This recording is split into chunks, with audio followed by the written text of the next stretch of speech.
Всем снова здравствуйте, всем добрый вечер. У меня на часах уже 18:20, и я опять с вами. Что у нас по погоде? Сегодня полдня было пасмурно, потом небо немножко посветлело. Сейчас температура плюс 6 градусов. Сегодня действительно было почти 14 градусов. Очень тепло, но мрачно. Что у нас по обстановке? Все в городе относительно спокойно, как и в предыдущие дни. Сирена включается не так часто, как бывает, но сегодня частенько включалась.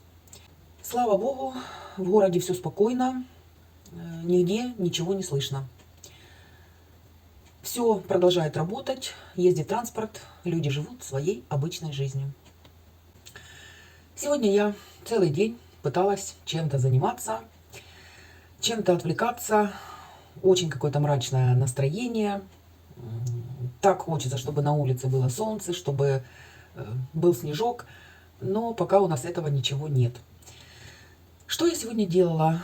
Обычные домашние дела, как всегда. Стирка, мытье посуды, что-то где-то подтереть, подмести. Ну и, конечно же, на кухне. Куда же без этого? Я сегодня сделала салатик, о котором говорила вам вчера. Париж в снегу называется он. Классный, вкусный, нежный, воздушный, легкий. Кому интересно, можете посмотреть во второй части видео. Я уверена, что многим он понравится. Хотя на первый взгляд по ингредиентам вы можете скептически отнестись к этому салату. Но я рекомендую все-таки его попробовать. А потом делать выводы. Сегодня я еще испекла коржи для торта, потому как на послезавтра нужен будет торт. Думала сначала делать бисквитный, как обычно, но потом передумала, решила для разнообразия сделать медовые коржи.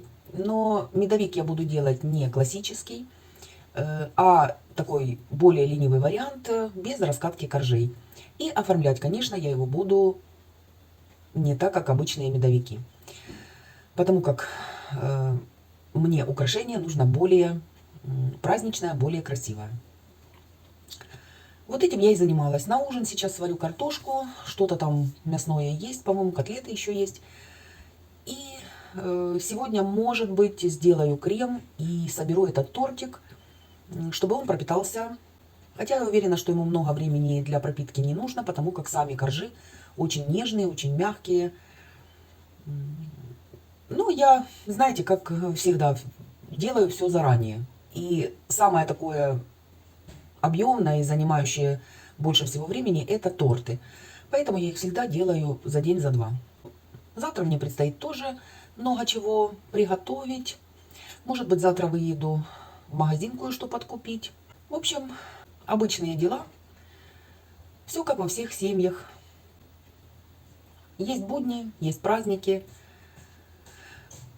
И, честно сказать, праздника сейчас ждешь очень сильно. Потому как эти будни настолько однообразные и серые, что хочется какой-то разрядки. Сегодня полдня не было интернета почему-то, что-то там, поломка какая-то. Андрей звонил оператору на Киевстар, и автоответчик сказал, что по вашему адресу есть проблема, связанная с интернетом. Но сейчас уже интернет есть, все хорошо. Это бывает очень редко, но бывает. Гляньте, что делается. Уже воробьи между собой. О, сколько вас там. Все в одну кормушку залезли. Чирикают, кричат, бьются, ругаются. Ёлки-палки. Воробьи, вы шо? Синички и не подлетят. Понятное дело, эти прям в кормушку залазят. Смотрите, что делается. Вот такие голодные, что ли. Сейчас надо пшена туда еще подсыпать. Целая стая прилетела. О, синички некак подлезть. Испекла сегодня коржи. Мне на послезавтра нужен будет торт. Решила делать не бисквитный, а медовик, но только медовик быстрого приготовления, то есть без раскатки коржей. Коржи у меня уже готовы. 4 коржа. Ну, я думаю, будет достаточно такой высокенький и не маленький тортик. Украшать буду или сегодня вечером, или же завтра уже с утра. Украшение здесь будет не классическое для медовика, потому как у нас будет некое событие, и я хочу украсить более нарядно и более красиво.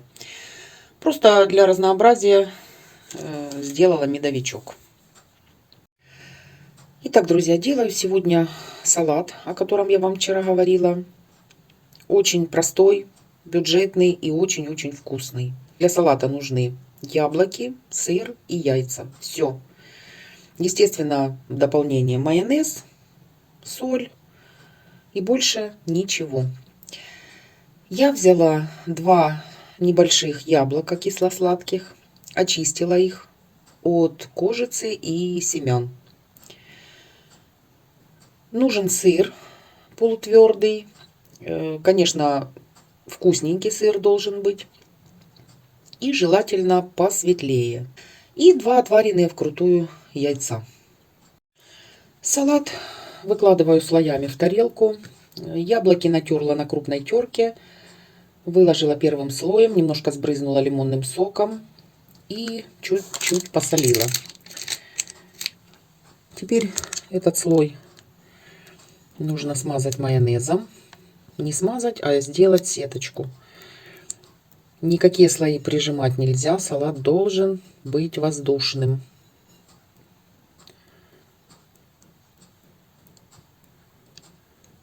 Второй слой натертые на средней терке яйца. Также ничего не прижимаем. Сверху сеточка из майонеза. И третий слой натертый на мелкой терке сыр. Сыром нужно покрыть весь салат и сверху майонезом не смазывать.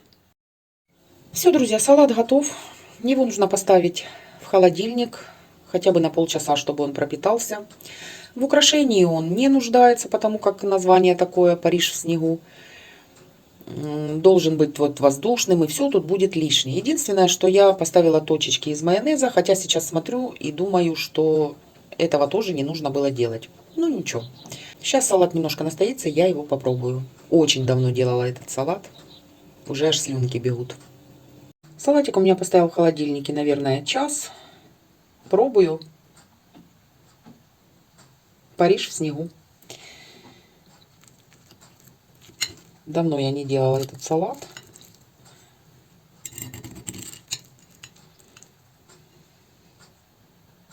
Вот такой он, смотрите, какой воздушный.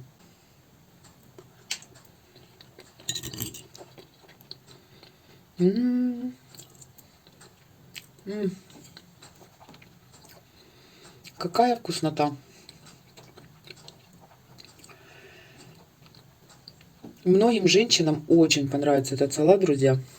Потому что вот это кисло-сладкое яблоко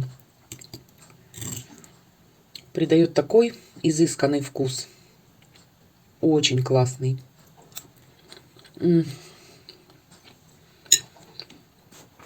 Бесподобный салат при минимуме ингредиентов. Так что попробуйте. Надеюсь, он вам тоже понравится. Сегодня эта красавица целый день проспала в этом коробке. Ну что это такое? Как она меняет места свои? Буся. Да Бусечка ж. Поиграйся чуть-чуть. Ну поиграйся. Нужна тебе лежаночка все-таки? Нужна, да? Нужна. Ну, может, тебе подарят лежаночку. Моя девочка. Попробуй только не спать в лежанке, когда она будет. Видите, голос немножко изменила, и она сразу, хоп, и начала уже как, думает, я ругаю ее. Ах ты ж, Буся, хотя кто ее ругает? Ее никто никогда не ругает, потому как она вечно то спит, то где-то сидит, то лежит. Ничего она не делает такого, чтобы ее ругать. Да, красота моя, желтоглазая. На сегодня, друзья, все. Новостей больше никаких нет. На данный момент, на эту минуту в городе все тихо, все спокойно, нигде ничего не слышно. Слава Богу. Всем мира, добра, тишины, крепкого здоровья, терпения и всего самого-самого хорошего. Всем до завтра. Пока-пока.